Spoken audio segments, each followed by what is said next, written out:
C'est au quartier Lui que les organisations de la société civile ont été réunies ce mercredi 15 juillet 2026 autour de la thématique société civile gabonaise entre démocratie pluraliste et démocratie participative, une conférence citoyenne qui visait à apporter des lumières aux acteurs de la société civile gabonaise qui peinent à établir la frontière entre la démocratie pluraliste et la démocratie participative dans un pays en pleine mutation.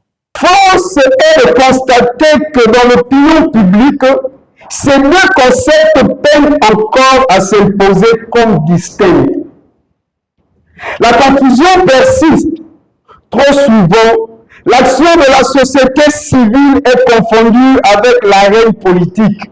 Invité à prendre part à cette grande messe des acteurs de la société civile, le ministre de la Réforme des institutions n'a pas manqué de rappeler à ces hommes et femmes de la dite société civile le rôle capital qu'elle doit jouer dans cette nouvelle République.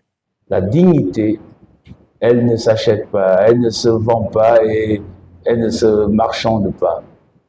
Donc, restez digne, menez un combat qui amènerait les pouvoirs publics à être sérieusement sensibilisés, qui amènerait les pouvoirs publics à prendre conscience des erreurs que tout être humain peut commettre, parce que nous en commettons tous.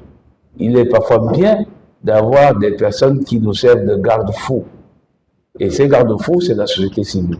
Pour le principal orateur de la conférence citoyenne, Geoffroy Fumboula, les acteurs de la société civile ne doivent pas être confondus aux acteurs politiques. Certains acteurs n'arrivent pas à se situer par rapport à l'engagement qu'ils ont décidé, qu'ils ont choisi. On va dire ça comme ça. Nous avons par exemple des acteurs politiques qui ont décidé de laisser le champ politique pour la société civile, mais quoi qu'étant dans la société civile, continuent effectivement de vouloir cumuler les deux alors que la Constitution crée une incompatibilité. Pareil, nous avons des acteurs de la société civile qui ont décidé de s'engager dans le champ politique, mais qui continuent de cumuler les deux engagements alors qu'il y a une incompatibilité. C'est donc une société civile qui peine à jouer pleinement son rôle dans cette nouvelle République qui peinerait à prendre forme.